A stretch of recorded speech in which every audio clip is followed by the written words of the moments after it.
Last week, I did one of my radars on what I called the smearing of the Koch network, Charles Koch's charitable network, by some on the left who accused the Kochs of rooting for a Russian victory with their opposition to sanctions and some other skepticism of the more hawkish consensus on how we should handle Ukraine-Russia. Progressive journalist Judd Legum went after Stand Together, which is the charitable organization founded by Charles Koch that gives money to libertarian groups and causes. And full disclosure, I work for Reason Magazine, which has received support from Stand Together from the Koch network. So my radar sparked on Twitter a back and forth with Judd, and we decided to invite him on to hash it out, and he's with us now. Thanks for joining us, Judd.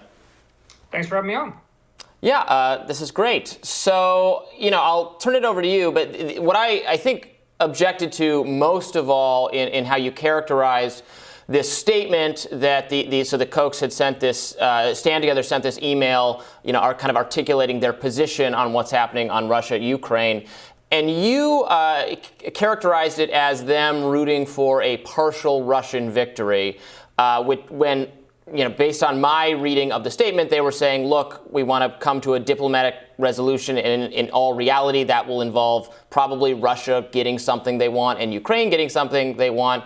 That's a view that I have. That's a view probably that most of our viewers have, and our viewers not being particularly fans of the Kochs. That's probably a view that most of our left-leaning viewers have. So can you talk about why you characterize that as a partial Russian victory?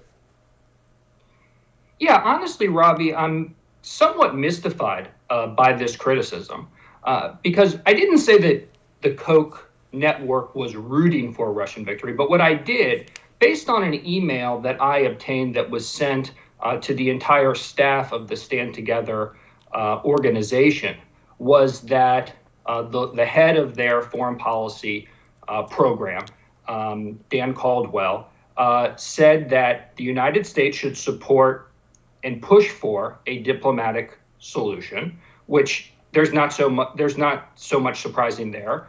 But also he said that when pursuing that, there should be an understanding that neither side will receive a total victory. You then, in your piece, you described that as a smear, you described that as dishonest, you described that as unfair, a hatchet job. I could go on. There was a lot of words used. But in your own piece, and I'll just read it here because I haven't memorized your piece, is that it says, "It is perfectly reasonable to concede that in order to end all death and destruction, Putin will have to emerge from the conflict as something short of a complete and total loser." So the difference between, I don't really understand the difference between that and understanding that what the Koch group is pushing for is a partial Russian victory. Now, you may agree with that.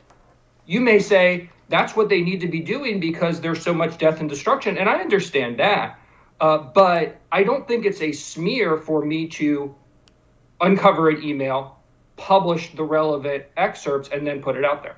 It was a smear because you made it sound nefarious when it is actually the view that, like most people, except for maybe your most militant neoconservatives or something, have about how this outcome will come to an end. So you are making it sound like they are uniquely and maliciously pro-Russia or pro-Putin when actually they just put out a statement that is completely benign. If this was a statement from any person, person within a large swath of the political spectrum, no one would bat an eyelash at it because it was just it was a standard articulation of the principles at stake. But you made it sound like, aha, the Koch network, they are different. They're really have this kind of pro-Russian bent, is how you made it sound in your characterization. Well, I think what you're talking about, Robby, is how you felt. You felt that when we both agree what they're pushing for. You just didn't like the idea that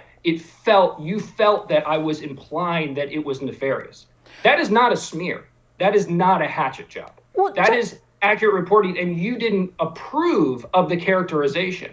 And one thing that I'm curious of is, why is it that you are the person who is out front defending an email that was written by Dan Caldwell, who writes for Stand Together? I asked Dan Caldwell prior to publishing anything, and I said, hey, I've gotten this email. You've said a number of things. I want to give you an opportunity to respond.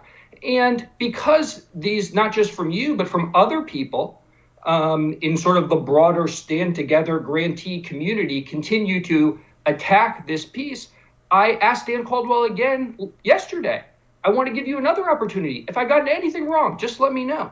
And he's not saying anything. I mean, who is this Dan Caldwell person? Why can't he just defend himself? Why do you, Robby Soave, why are you the person who needs to do this? I'm defending it because I think your characterization was unfair, and I agree with the policy that in that the email, that statement, I agree with like every word of it. Again, probably most of our viewers do, and not because they're like Koch loyal libertarians. Brianna probably agrees with it. Ryan said he agreed with it. So who cares? Go ahead. But who cares if you agree with it? Just because you agree with it doesn't mean that me reporting it is a smear. There is a difference between you agreeing with a statement and me smearing someone or making a hatchet job. The other question that you don't address in your piece, but I think is very important for people to know is, do you think it is appropriate for a nonprofit organization to be used to support the policies of a for-profit company that is run by the same person who runs the nonprofit? Because that is a part of the email. You accused me of selectively quoting the email. I've now published the entire email because I don't think it makes any difference whatsoever, the portions of the email that were included or not included. But do you believe it is appropriate for someone to use a nonprofit in that way? Because you never discussed the part of the email where the head of Charles Koch's nonprofit encourages everyone at that nonprofit to read the statement put out the same day by Koch Industries explaining why they are remaining in I think Russia. It matters what the actual statement is, and because the statement itself is accepted, like what they are saying in the statement. It's pretty benign. Yeah, Judd, I just want to ask you, if we could just center this back on the statement for those who haven't, like myself, I apologize, been following the back and forth on Twitter. It really seems to come down to how you perceive the value or the tenor of the statement about the idea that the outcome of this is going to the only way this conflict is going to be resolved is if Russia is in some ways not coming off as a total loser. That seems pretty benign. I don't know if you've heard about the aphorism that, if it's not a compromise unless both sides feel like they've given up something. And similarly, it's not a compromise, not a good compromise or a settlement unless both sides feel like they have won something. Isn't that just the nature of conflict resolution? That of course things aren't going to come to a conclusion unless both sides feel in some way satisfied, or unless one side is able to completely demolish the other side in a way that is going to result in an enormous cost of a life? Yeah, and I'm happy to answer that, but I just want to note that Robby did not answer the question. He did not say whether it was appropriate for a nonprofit network to support the activities I think it matters what, like, if the sentiment being expressed is bad or bad policy or bad for people, then it's inappropriate. But because the statement that Stand Together made and the statement that Koch Industries made is just a perfectly benign, we'd like the conflict to come to a peaceful resolution. We are skeptical of some of the sanctions. They might harm the people of Russia more than they are benefiting this war effort. An opinion that libertarians, many progressives, we had Ilhan Omar on the show. She said the same exact thing. It's not because she's paid by the Kochs to say it. That is fine. That sentiment is fine, so it is not inappropriate for them to say it. That is my standpoint. Because I agree with it and think most people agree with it, and it's correct. From my point of view and from the point of view of the law, it is inappropriate for a nonprofit network to be deployed for the benefit of a for-profit corporation. It's not for the benefit of a for-profit corporation. It's for the benefit of global peace. I want to address Bree's question. Which is, I agree.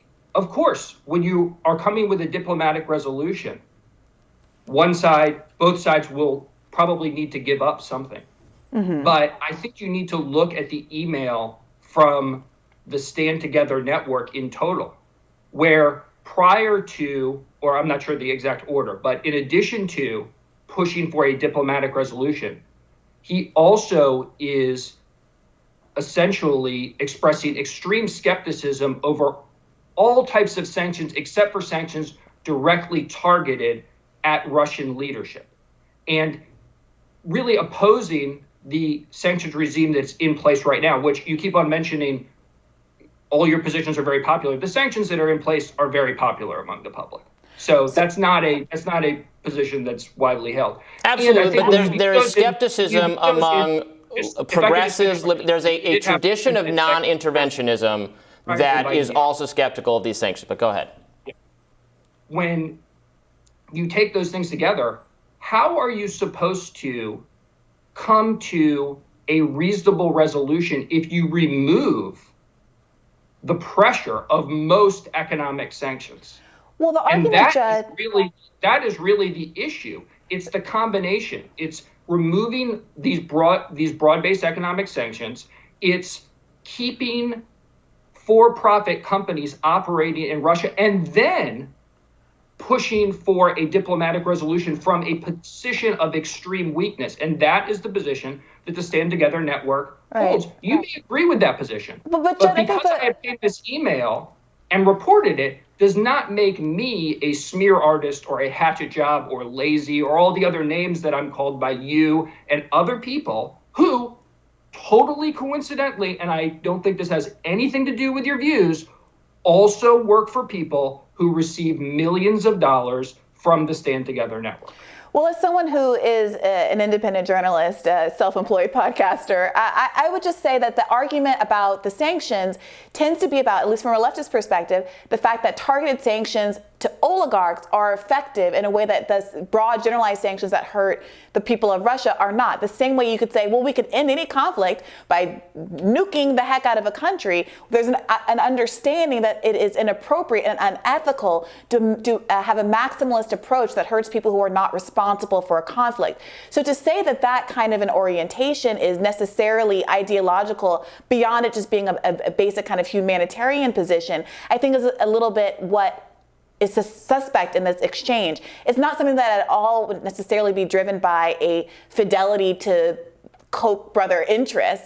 Rather, it's a very, very broad-based humanitarian response that's been applied in a lot of other contexts. And there's a generalized on the left distaste for heavy, broad sanctions that disproportionately affect the people of a country as opposed to its leadership. I completely appreciate that point. I think it's a very valid point.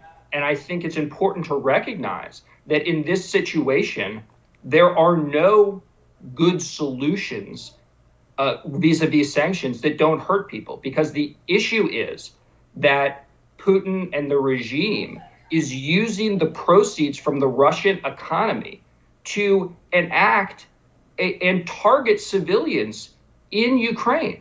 So yes, it does. Sanctions can hurt ordinary Russians, and that should not be happening. But at the same time, there needs to be some effort to try to protect the Ukrainian people as well, who are suffering from the bombing, the shelling of their cities. That operation is being funded by money that is coming into the Russian economy. So to the extent that, like, International Paper has contracts with the Russian government to make paper product from their forest, that money's coming into the Russian government and it's being used to then attack the people of Ukraine. So I agree, we need to figure out the best way to try to reduce human harm, but it's not just, I don't think by removing the sanctions, you are then saying, okay, now we're sure that there's less harm than you were when the sanctions were in place.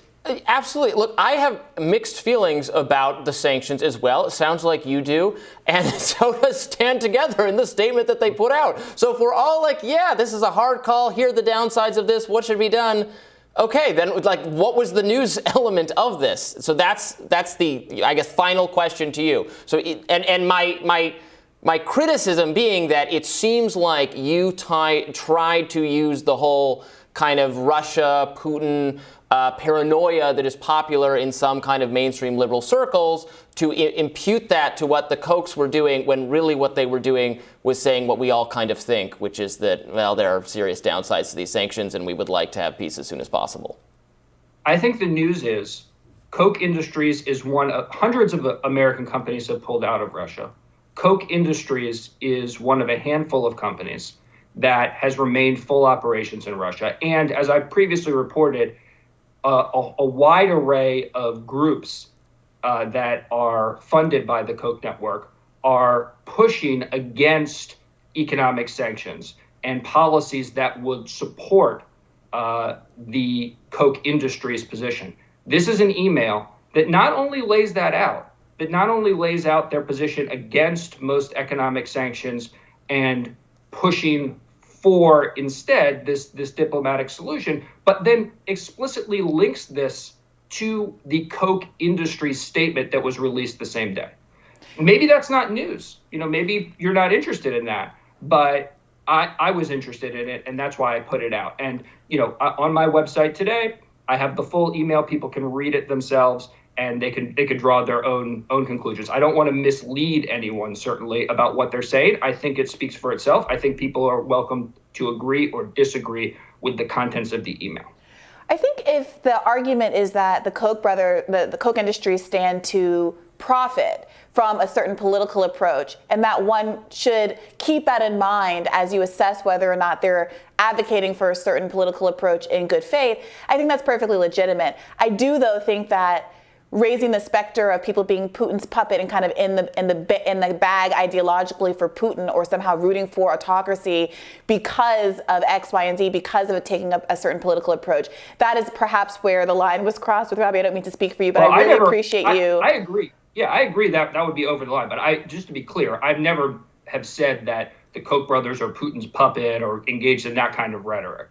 And I agree with you that would be inappropriate. I think it would be news if they had a long history of supporting sanctions and then opposed them in this one case because they have a factory in Russia or something. But the truth is that they are very ideologically committed to a position that I think is correct, and they give money to organizations to promote that view, a non-interventionist, non-punitive, economically sanctions kind of regime. So it's just not surprising that they have.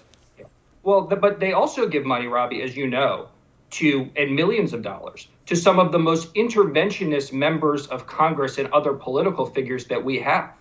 People who are advocating not only a extremely interventionist position in this conflict, but in many other conflicts. So the idea that all of their spending is in all the Koch industries and Charles Koch's spending is in line with what he believes ideologically. They have, I don't speak for them. So. I know they have given money to political candidates that have not then supported the values they claim to profess, and I think that's something they're aware of. That's an issue that everyone who gives money to candidates runs into. Because it's not a good use of my millions if I had them to give them to candidates who are going to disappoint me. But anyway, Judd, we really appreciate you joining us. We got to go. Thanks so much for being willing to have this conversation. Thanks for having me on. More Rising after this.